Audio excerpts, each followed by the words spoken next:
안녕하세요. 주식 전업 투자자 주덕입니다. 연휴 잘 보내시고 목금 딱 이틀 거래하고 나서 주말을 맞이했습니다. 연휴 동안 많은 이슈들이 있었죠. 여러분들이 많이 걱정하셨던 헝다 이슈가 그래도 잘 된 것 같아요. 이자 지급을 조금 해서 무난하게 지나가나 싶었는데 달러 지급 채권은 이자를 지급하지 않았다고 하죠. 유예기간이 한 30일 정도는 된다고 하는데 그 이후에도 계속 지급을 하지 않으면 디폴트가 될 거다, 이런 이야기가 나오는 것 같습니다. 근데 문제는 터질 일이었다. 디폴트를 했을 때 질서 있게 하냐, 아니면 질서가 이렇게 있게 안 하더라도 그거에 대한 영향이 도대체 얼마나 퍼질 것인가, 이 부분이 많은 분들이 가장 궁금해하시는 포인트였잖아요. 그래서 저도 조금 알아봤어요. 리먼 파산과 비슷한 거 아니야? 막 이렇게 좀 고민을 하시는데, 그때와 좀 비교를 했을 때는 리먼은 노출된 금액의 그 규모가 거의 미국 GDP의 15% 가까이 됐다고 합니다. 파생 상품으로 복잡하게 얽혀있고, 유럽도 중국도 우리나라 투자은행까지 다 이렇게 얽히고 설켰다고 해서 규모를 가늠해보기가 굉장히 어려웠지만, 얼추 그때 노출된 금액이 한 미국의 15% 정도까지 됐다, GDP에. 그런데 이번 헝다의 부채가 355조 정도 규모라고 하죠.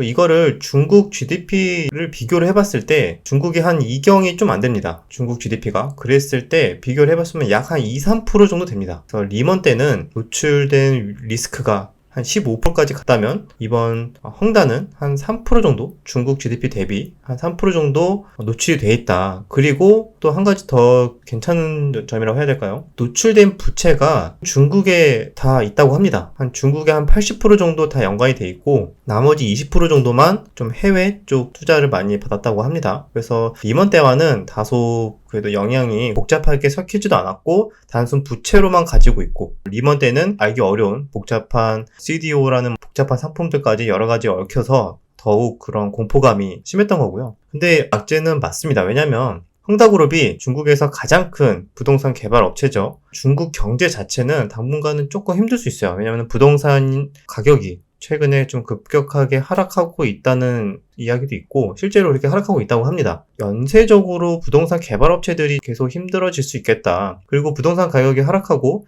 중국 또한 우리나라처럼 아시아 쪽이 좀 그런 것 같아요. 금융자산보다는 좀 부동산을 더더욱 좋아한다. 그래서 부동산 비중이 굉장히 큰데 부동산이 무너지고 있으니까 중국 경제 자체가 좀 안 좋아질 수 있다. 그러면은 중국 의존도가 높은 우리나라도 어쩔 수 없이 영향을 받을 것 같습니다. 그런데 투자 심리적으로나 중국의 의존도가 높은 구조적 그런 산업 같은 경우에는 악재가 있는 거는 맞는데, 금융위기까지 급격하게 연결되면서 폭락할 요인은 아닌 것 같습니다. 그래서 일단은 두고 봐야 되겠지만, 또 새로운 게 나올지 안 나올지, 알고 보니까 연쇄적으로 파산했는데 거기가 또 어떻게 연결돼 있고 막 이렇게 안 나오길 바라야죠. 일단 현재까지 헝다 이슈만 봤을 때는 그렇게까지 걱정할 요인은 아닌데, 확실히 투자 심리를 영향을 줄 만하다. 그래서 그것 때문에 우리나라 이 딱 환율을 보시면 환율이 1180원 까지 올랐습니다. 금요일날 미국장 때 올랐고요. 금요일날 미국장이 반등이 나왔어요. 약하게나마. 왜냐면은 이게 하락 시작을 했다가 헝다가 미국 채권 이자 지급을 하지 않았다 해서 장전에 미국 선물이 좀 많이 좀 하락해서 시작을 했습니다. 한 0.4%, 5% 정도 하락해서 시작했다가 장 마감으로 갈수록 상승으로 좀 돌려놓는 모습이 나왔어요. 강하게. 그럼에도 불구하고 우리나라 환율은 떨어지지 않고 오히려 올라서 마감을 계속 버티다가 1180원 위에서 마감을 했습니다. 아무래도 중국의 그런 영향이 조금, 중국 지수는 선물도 그렇게 좋은 모습이 안 나왔기 때문에 우리나라는 중국 쪽과 미국 쪽 지수를 계속 눈치를 봐야 되는데, 왜냐면은 가장 그 두 중국과 미국의 의존도가 가장 높기 때문에, 미국은 잘 버티는 거는 호재인데 중국은 확실히 악재다. 중국 지수는 계속 빠지고 있다. 그 부분 때문에 갈팡질팡 하는 것 같습니다. 우리 연휴 때는 1192원까지 올랐었어요. 거의 진짜 1200을 앞둬서 이러다가 진짜 1200 돌파하겠다 싶었는데, 미국 지수나 유럽 지수들이 반등에 성공하면서 이렇게 다시 1170까지 빠졌다가 금요일날 다시 1180까지 올랐습니다. 사실상 헝다가 이제 파산을 준비하고 있고, 우리도 거기에서 이거는 악재를 털어버리고 갈 건 가자. 대신에 약한 산업도 있고, 약간 이런 식의 분위기가 나올 것 같아요. 그래서 여기에서 일단 투자 심리는 위축이 됐으니까 보수적으로 대응을 하되, 가는 종목은 계속 갈 것 같고 주도주는 나올 것 같습니다. 이거 이슈만 지나가면은 언제 그랬냐는 듯이 계속 자금이 소수의 섹터나 종목에 강하게 자금이 몰릴 수도 있고 해서, 시황 공부 플러스 종목 공부 계속 하면서 하던 대로 매매를 계속 해도 될 것 같습니다. 일단 그렇게 보고 있고, 그래도 환율이 이렇게 올라가는 거는 찜찜하네요. 딱 차트가 계속 저점을 올리고 다시 여기로 돌파하는지 중국 지수가 문제가 될 것 같아요. 지금 중국 지수 보시면은 뭐 홍콩이나 항생을 보시면 홍콩, 항생 보면 코로나 때보다 지금이 거의 더 빠졌네요. 코로나 때보다 더 빠졌네요. 3월 달보다 작년 3월보다 홍콩 H는 더 빠졌고 항생은 더 빠지진 않았지만 거의 그 부분까지 빠졌습니다. 3월달 요 부분인데 거의 비슷한 수준까지 빠졌고 진짜 얼마나 상황이 안 좋다는 게 느껴지죠. 그래서 여기에서 우리나라도 완전히 자유로울 수는 없다고 생각을 합니다. 네. 그래서 그만큼 안 좋았고 그런데 미국 지수 보면은 그래도 계속 잘 갑니다. 왜 다들 미국 주식 하는 게 여기 추세가 일단 현재까지 우상 추세가 꺾인 적이 거의 없습니다. 그래서 나스닥도 최근에 여기 62동 평균선 깼다가 다시 금방 회복하는 모습이 나와줬고 S&P 500도 지금까지 쭉 거의 이탈을 하지 않았는데 최근에 이탈했다가 그래도 비교적 빠른 시간 안에 회복을 하는 모습이 나왔습니다. 그래서 이런 흐름도 좋은 흐름인 것 같고 다우존스는 아직 60선을 회복하지 못했지만 그래도 이런 중요한 지지 라인까지 다시 회복시켜놨고 여기에서 다시 좀 버티다가 가는지 이런 것들을 봐야 될 것 같아요. 그리고 반도체가 지금 계속 추세가 좋잖아요. 필라델피아 반도체 지수도. 그래서 우리나라 최근 삼성전자가 유독 또 수급이 잘 들어왔습니다. 외국인 수급이 잘 들어왔는데 아무래도 반도체 지수도 잘 버티고 있고 삼성전자도 그나마 잘 가고 있어서 버티고 외국인 수급도 들어와서 그렇게 막 안 좋게만 또 볼 요인도 아닌 것 같습니다. 왜냐면 최근에 또 외국인 수급도 들어온 것도 있어서 뭐라고 해야 될까요? 약간 변곡점에 있기는 합니다. 그래서 다소 막 공격적으로 하기는 솔직히 좀 부담이 되긴 해요. 지수를 잠깐 보면은 코스피 지수입니다. 저번 주에도 약간 비슷했는데 거의 이번 주가 2거래일밖에 진행이 되지 않아서 비슷해요. 이거 그때도 설명드렸죠. 삼각 수렴이 되고 있습니다. 저점 수렴되고 고점 낮아지고 여기에서 조만간 변곡점 위로든 아래로든 발산이 될 텐데 방향을 어디로 잡을지가 궁금합니다. 그래서 주봉에서 봤을 때 역시 이 거래일밖에 없어서 거래량이 팍 줄어들었죠. 그래서 거래량이 줄어들었을 때 우리가 일봉에서도 거래량 줄어들고 나서 그 이후에 위든 아래든 큰 변동성이 생긴다고 우리는 공부를 했습니다. 이 부분도 이렇게 거래량이 줄어든 단봉의 양봉이 나왔습니다. 주봉상. 여기에서 요 위에 10주선의 저항을 막고 이렇게 떨어지는지 아니면 다시 강하게 10주선 위로 반등이 나올지에 대한 변곡점인 것 같은데 그래도 강하게 다시 반등이 나와줬으면 좋겠는데 투자 심리가 또 쉽지는 않을 것 같습니다. 그래서 코스피는 현재 그런 상황이고 그래서 다음 주에 진짜 좀 중요하게 변곡점이 될 것 같아서 좀 보면서 대응을 해야 될 것 같습니다. 코스닥은 그래서 비교적 잘 버티고는 있으나 여기 21선은 그래도 이탈한 모습이 나왔어요. 이걸 보면서 우리는 또 다음 주도 코스닥도 계속 눈치 보기 박스권이나 이런 흐름을 보면서 개별주, 개별 장세, 소수 섹터 장세 계속 지속될 것 같습니다. 지수는 여기까지 간단하게 체크를 하고 종목 체크하면 여전히 주도주는 2차 전지가 됐습니다. LNF의 최대 주주죠.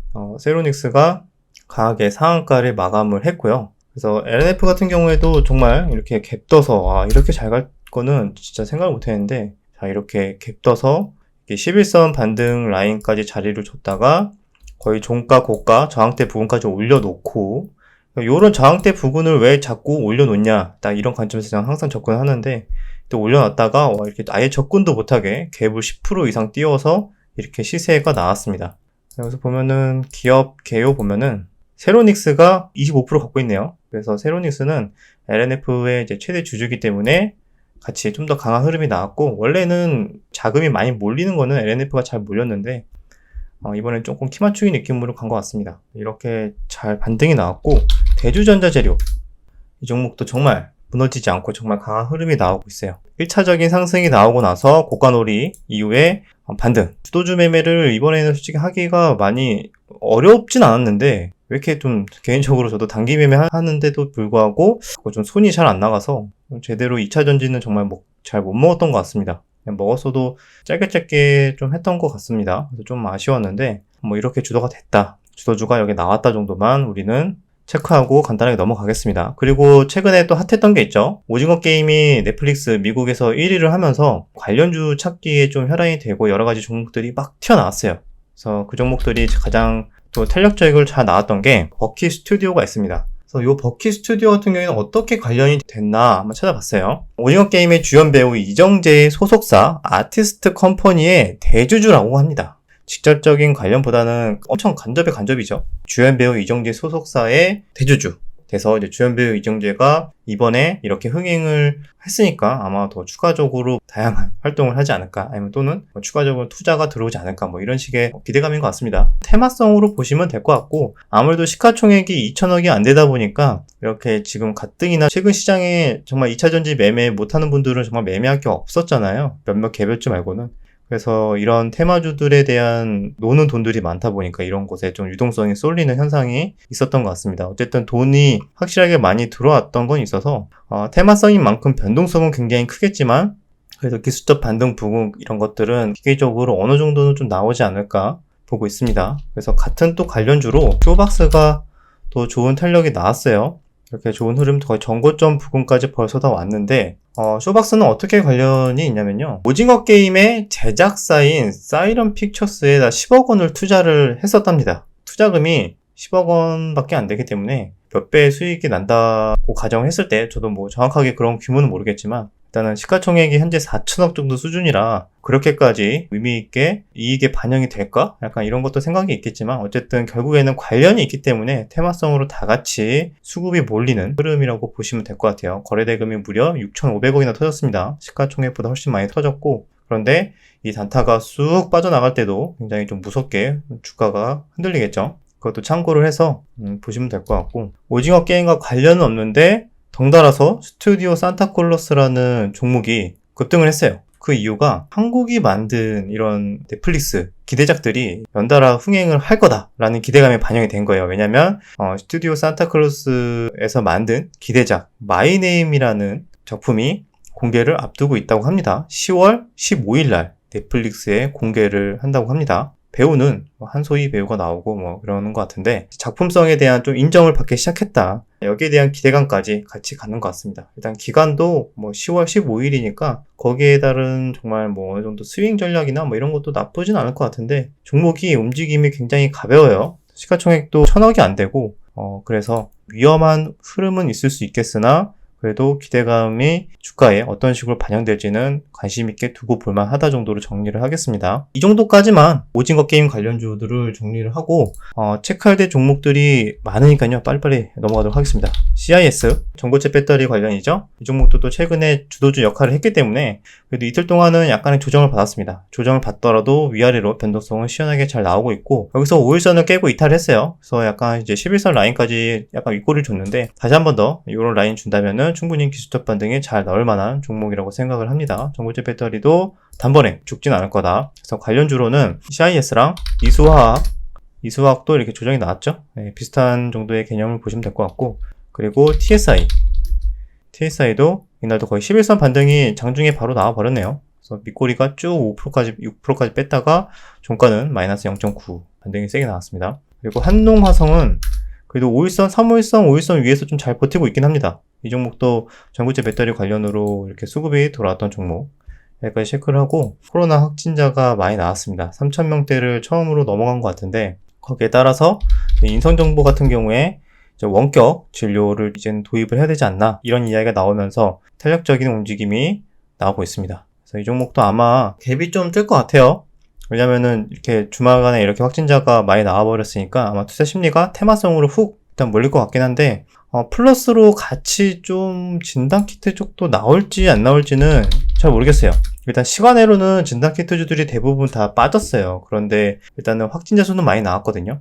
아마 예전 같지 않을 거예요. 왜냐면 점점 백신을 많이 맞고 있고, 결국에는 위드 코로나로 갈 거고, 진단키트 경쟁은 점점 치열해지고 있고, 그래서 이렇게 아무리 확진자가 이렇게 나온다 한들 투자 심리가 진단키트로 막 이렇게 강하게 계속 테마를 형성하면서 몰리기에는 다소 좀 약하다. 수급은 단발성으로는 들어올 수는 있겠지만 A급의 테마다라고 보고 매매하기에는 확진자가 사상 최대를 찍었음에도 불구하고 눈치 보면서, 상황 보면서 좀 대응을 해야 될 것 같아요. 그만큼 많이 심리가 좀 죽어있는 상태. 오히려 치료제 쪽이면 모를까, 진단키트는 눈치를 봐야 되지 않을까, 개인적으로 이렇게 보고 대응을 하려고 합니다. 그래서 슈마시스까지 일단은 수급은 오전에 들어오는지 안 들어오는지는 월요일날 좀 까봐야 될 것 같고, 팜젠 사이언스는 진단키트로는 간 거는 아니에요. 보면은 약간 개별주 느낌인데, 나온 이유가 mRNA 백신 바이오시밀러를 공동 개발을 나섰다는 호재가 나왔습니다. 그래서 미국의 아이비파마와 함께 바이오시밀러 개발 MOU를 체결했다는 뉴스가 나오면서 상한가 이후에 거래대금을 이렇게 빵빵 터져줬어요. 그런데 좀 살펴보니까 이게 mRNA 백신을 새롭게 개발한다는 거였으면 오히려 더 괜찮았을 텐데, 잠깐만, 바이오시밀러래요? 바이오시밀러? 이거는 복제 약이잖아요. 그 복제 제품인데, 이거는 mRNA도 이제 특허가 있단 말이죠. 특허가 끝나야 바이오시밀러를 만들 수가 있어요. 보통 그 특허가 굉장히 길잖아요. 막 10년 막 이렇게 가는데, 그럼 지금부터 개발을 해서 뭐 특허 끝날 때까지 개발을 하겠다는 거야? 뭐 약간 이런 식의 갑자기 해석이 돼서, 재료에 대해서, 이거 애매한데? 약간 이런 느낌이 들더라고요. 그래서 이게 바이오시밀러가 어떤 식으로 될지 지금 너무 이걸 이야기하는 건 좀 시기상조가 되지 않을까. 아니면은 뭐 이거 말고 뭔가가 그래도 MOU를 체결했다면은 계획이 있나? 라고 생각할 수도 있는데, 그래서 다소 좀 잘 알지 못한다 하는 분들은 오히려 접근을 안 하는 게 낫고, 그럼에도 불구하고 그래도 거래대금이 이렇게 2천억씩 터졌다, 나는 이런 거래대금을 믿는다 하시는 분들은 지지대 이런 라인에서는 뭐 한두 번씩 기술적 반등 정도는 한 노려볼 만한 뭐 되지 않을까 생각합니다. 그래서 여기까지 체크를 했고, 참 이 팜젠 사이언스가 이전에 회사 이름이 우리들 제약입니다. 우리들 제약이 팜젠 사이언스로 회사명을 바꿨고, 엑세스바이오의 최대 주주죠. 엑세스바이오가 그래서 같이 움직였습니다. 엑세스바이오도 같이 조금 움직인 경향이 있는데, 근데 이때 이렇게 쭉쭉 빠졌잖아요. 실적 발표를 했는데 전분기 대비 영업이익이 뭐 17분의 1 토막인가? 하여튼 엄청 거의 안 나왔어요. 미국에서 경쟁에서 밀려났다고 합니다. 미국 진단키트 수출이 완전히 밀려나면서 반짝 그냥 실적이 2분기까지 잘 나왔다가 이때는 좀 안 나온 케이스. 그래서 접근하기에 진단키트 쪽은 조금 부담이 됐었던 것 같고, 팜제는 그나마 이제 mRNA 관련을 했는데 또 바이오시밀러라고 그래가지고 이게 뭔가 싶기도 하고, 참 시장이 난잡한 느낌이 있습니다. 이런 게 있다 정도만 체크를 하고 넘어가겠습니다.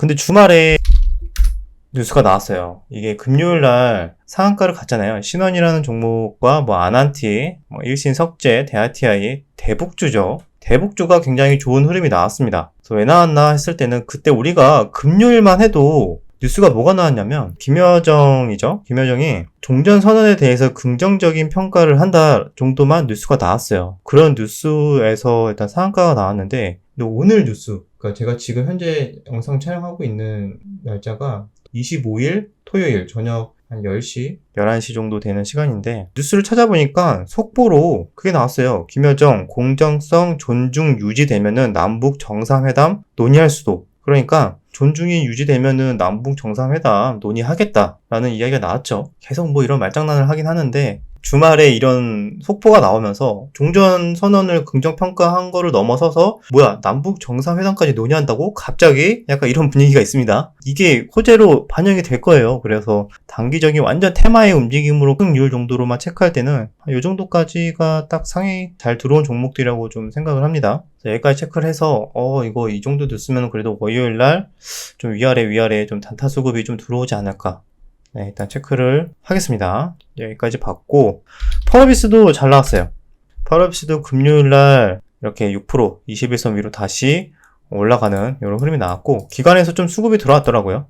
펄어비스도 계속 내년 기대작에 대한 기대감은 계속 남아있으니까 좀 여유있게 모아가도 되지 않을까 보고 있습니다. 그리고 이렌텍도 개별적으로 올라왔는데 수급이 강하게 들어와서 거래대금도 막 1,000억 넘게 들어왔더라고요. 그래서 왜 올랐나 싶었는데 완전 개별주인 것 같아요. 원래는 얘가 메타버스 관련 종목으로도 예전에 테마가 엮인 적이 있었는데, 이번에는 전자담배 시장 확대의 강세라는 기사가 나왔습니다. 전자담배, KT&G에 공급하는 이렌텍의 공급 물량이 올해 대비 최소 3배 이상 늘어날 거라는 기대감이 나오면서 이렇게 흐름이 나왔습니다. 그래서 개별 호재 정도로 받아들이면 될 것 같아요. 그래서 이 종목도 봤고, 그 다음에 원바이오젠. 원바이오인데 무슨 헬스케어 쪽 뭐 시장 진출 이런 기사 나왔는데, 재료 자체는 약간 B급 정도로 저는 개인적으로 판단합니다. 거래대금이 그래도 들어왔을 때 600억, 다음날 거의 950억, 소형주 1,000억도 안 됨에도 불구하고 이렇게 들어왔고, 요날 금요일날 음봉 조정이 나왔는데 거래대금 이렇게 줄어들고 이런 밑꼬리 만드는 음봉이 나왔고, 그래서 만약에 테마성의 흐름으로 움직인다면은 충분히 3월선 반등 정도 잘 나올 수도 있지 않을까 이렇게 보고 있습니다. 근데 일단 종목이 1,000억 이하고 재료가 B급이라는 거는 좀 참고를 하셔야 될 것 같아요. 그리고 대부시스터즈 자, 쿠키런이 일본에서도 흥행을 하고 미국에서도 성적이 괜찮다. 뭐 이런 얘기가 나왔는데 요날 금요일날 이렇게 급락이 또 다시 나왔던 거는 자세히 살펴보진 않았지만 좀 다시 매출 순위가 조금 밀려난 것 같아요. 근데 어쨌든 지금은 단기 과열 중이고 그래도 일단은 한번 이렇게 수급이 돌아왔었으니까 뭐 충분한 다시 뭐 이런 눌림목 자리를 어느 정도 준다면은 뭐 그래도 한 번에 죽을 종목은 아닌 것 같다. 그래서 거래대금이 워낙 또 빵빵하고 이 종목도 일단 관심 종목에 등록을 하고 지켜보고 있습니다. 국전약품 이 종목도 참 매매를 많이 한 종목인데 금요일 날은 잠깐 뭐 안 보고 있었는데 이렇게 언제 신고가 라인까지 올려놨더라고요. 아마 이 좀만 올리면은 신고가 딱 터치가 되잖아요. 52주 신고가 딱 뉴스가 나올 텐데 그때 아마 차익 실현이 나올 수도 있어서 일단은 거기 위아래 그 기대감에 단타 수급이 들어올 것 같아요. 근데 아마 신고가 찍고 바로 차익 실현이 나올 수도 있어서 빠른 대응이 힘든 분들은 웬만하면 패스하시는 게 좋을 수도 있습니다. 의외로 또 신고가 라인에서 잘 버텨주면 추가적인 강한 흐름, 뭐 한국 BNC처럼 뭐 그렇게 갈 수도 있으니까 한번 계속 그래도 관심 있게 등록은 해놓고 봐야 되지 않을까 보고 있습니다. 삼성 엔지니어링, 딱 이런 느낌이었죠. 삼성 엔지니어링도 이때 신고가 좀만 올라가면은 신고가네요. 여기 좀만 올라가면 신고가 기사 뜨겠네요 했는데 요날 딱 신고가 라인 찍고 바로 그 다음날 차익 실현 이런 식의 흐름이 나오는 경우가 은근히 많아요. 신고가 살짝 찍고 그런 경우가 있으니까 항상 무조건 신고가 갈 때 계속 막 따라간다. 이것도 굉장히 이런 식의 폭탄을 가끔 맞을 수가 있다. 그래도 이런 11선 라인의 첫 번째 자리죠. 그래서 어느 정도 기술적 반등이 뭐 최소한 이 정도까지는 나올 것 같고 그 이후의 흐름은 또 보면서 대응을 해야 될 것 같습니다. 뉴파워 플라즈마 단기 과열에 들어갔어요. 탄소 중립 관련해서 뭔가 나왔던 것 같고 기사가 탄소 사업을 확장한다는 기사가 나왔으면서 이렇게 거래대금이 거의 1,800억이 터지면서 상승이 나왔습니다. 그래서 지금 자리는 이런 자리는 사실상 3일선, 5일선 자리긴 해요. 근데 지금 단기 과열이 월요일부터 들어갑니다. 그래서 조금 템포가 늦게 공략을 하셔도 될 것 같고 템포 늦게 충분하게 만약에 뭐 이런 자리까지 천천히 눌림을 준다면은 단기 과열일 때 오히려 그 물량을 좀 활용하는 전략도 괜찮았던 것 같아서 최근에 보고 있습니다. 그리고 파인테크닉스 폴더블 관련주죠. 그래서 이 종목도 지금 21선 깼잖아요. 아마 많은 개인 투자자분들이 여기 21선 보고 들어왔다가 깼으니까 이제 손절 나오는 타이밍이라고 생각을 합니다. 그래서 오히려 이런 라인까지 한 11,000원 부근까지 손절을 많이 해주면서 물량이 나온다면은 단기 지지 라인이 좀 될 수도 있을 것 같아서 이 라인이 어떤 라인인지 함께 저랑 공부를 잘 하셨다면은 강의도 듣고 만약에 공부를 하셨다면 아마 아실 거예요. 그래서 이것도 한번 이렇게 이런 자리를 추가적으로 보고 있다 정도만 체크하고 마무리하도록 하겠습니다. 종목 정말 많이 본 것 같아요. 어쨌든 최근에 이슈는 뭐 헝다 이슈다 뭐다 했는데 많이 불안해하는 좀 분들도 많은 것 같고 근데 시장은 생각보다 미국장은 또 잘 버티고 우리나라 환율은 올라가고 여러 가지로 좀 혼란스러운데 그래도 시장의 유동성은 또 워낙 많죠. 그래서 자금이 몰리는 데는 항상 몰리니까요. 금융위기급 악재만 아니라면은 시장에 돈은 계속 들어오고 강한 종목들은 계속 나옵니다. 그래서 계속 공부를 꾸준하게 하신다면은 충분히 시장 초과 수익률에 좋은 성과를 얻을 수 있다고 생각을 합니다. 그래서 여기까지 다음 주를 준비하는 데 있어서 우리가 뭘 체크해야 되는지 한번 알아봤습니다. 뭐 추가적으로 비트코인 관련해서는 뭐 다들 악재 나온 거는 알고 계시겠죠? 이건 가볍게 체크하시면 될 것 같고 여기까지 내용이 유익하셨다면은 구독과 좋아요, 댓글 부탁드리도록 하겠습니다. 다음 주도 잘 준비하셔서 성투하시길 바라겠습니다. 그럼 다음 영상에서 뵙겠습니다.